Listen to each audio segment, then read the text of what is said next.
Hi అండి. ఈరోజు special recipe వచ్చేసి చేపల పులుసు అండి. ఎలా చేసుకోవాలి అనేది వీడియోలో చూద్దామండి.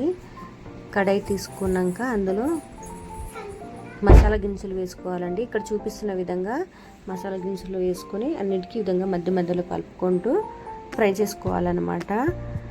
ఫ్రై చేసుకున్నాక వేరే ప్లేట్లో తీసేసి గ్రైండ్ చేసుకుని పెట్టుకోవాలి. మరో పక్కన కడాయిలో 2 టేబుల్ స్పూన్ ఆయిల్ వేసుకున్నాక మసాలా దినుసులు, వాము, జీలకర్ర, మెంతులు వేసుకుని ఆనియన్, హాఫ్ బిర్యానీ ఆకు, పచ్చిమిరపకాయలు, కరివేపాకు, పుదీనా, 1/2 టీ స్పూన్ పసుపు, ఫ్రెష్గా దంచిన అల్లం ఎల్లిగడ్డ paste 1 teaspoon, 2 tablespoon కారం, చింతపండు రసం వేసుకుని ఫ్రై చేసుకోవాలన్నమాట. ఫ్రై అయ్యాక మనం గ్రైండ్ చేసుకున్న మసాలాలు వేసుకుని కూడా ఫ్రై చేసుకున్నాక మన గ్రేవీ ఎంత కావాలి, పులుసు ఎంత కావాలి అనుకుంటే అంత వాటర్ వేసుకొని సాల్ట్ టేస్ట్కి సరిపోయేంత సాల్ట్ వేసుకోవాలండి. మంచిగా ఉడకనివ్వాలన్నమాట. పులుసుని మంచిగా ఉడికిన తర్వాతనే మనం చేప ముక్కలు అందులో వేసుకొని సెట్ చేసుకోవాలి. ఈ విధంగా ఒకసారి గరిటె తిప్పేసుకోవాలన్నమాట. తిప్పేసుకున్న తర్వాత మూత తీసేసి ఒక 15 to 20 మినిట్స్ అయితే సరిపోతుందండి. ఉడికిపోతుంది తొందరగా.